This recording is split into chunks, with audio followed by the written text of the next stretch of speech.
You heard this by now. The National Prosecuting Authority is flexing its muscles regarding the Gupta family and their associates. The authority has seized more than 500 million rand of the family's assets, including their infamous Saxonwold compound in Johannesburg. Our senior reporter, Barry Bateman, has gone to the compound and joins me now. So, Barry, it is just such a well-known backdrop, such a well-known part of Saxonwold that we are watching and that we're looking at. And it's interesting that it comes back to this place where so many of these political meetings to change the nature of the boards of key parastatals apparently took place, that apparently behind those walls there was money changing hands to influence politics.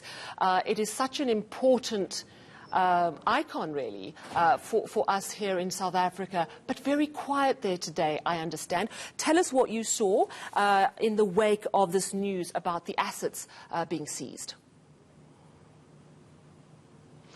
Well, we arrived here after the curators were actually here. These are curators who were appointed by the court in an application brought by the National Prosecuting Authority, the investigating director to be more precise, for the preservation of numerous assets, movable and otherwise. And one of them happens to be this property here behind me, or one of those in the broader compound. What we understand is that the preservation order was served on people here. There's also a property in Morningside that belongs to Iqbal Sharma. There's another property down in Cape Town, and various immovable or movable rather assets that are linked to these properties that have been seized by the state. And this is ultimately linked to that fraud and corruption case that was in court this week down in Bloemfontein, related to about 25 million rands worth of fraud. Now, what we expect to happen is that these assets will essentially be preserved.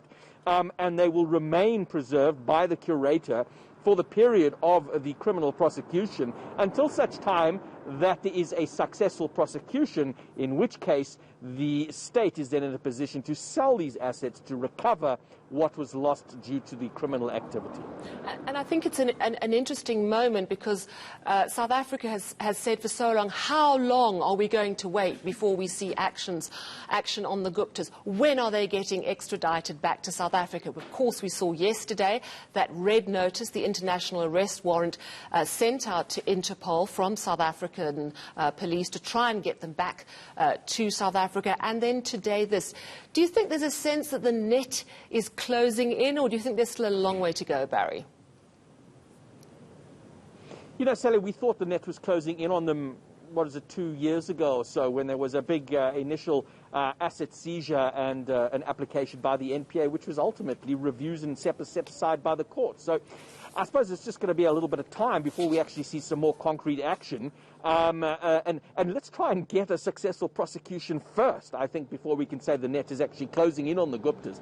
We've just spoken recently about budget cuts to the various authorities in the state. Well, let's see the investigating directorate follow through and secure a successful prosecution, and then follow through with the sale of these assets to recover what has actually been lost to the state.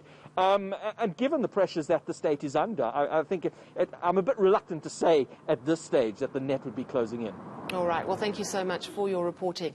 That is Barry Bateman coming to us live from Saxonwold.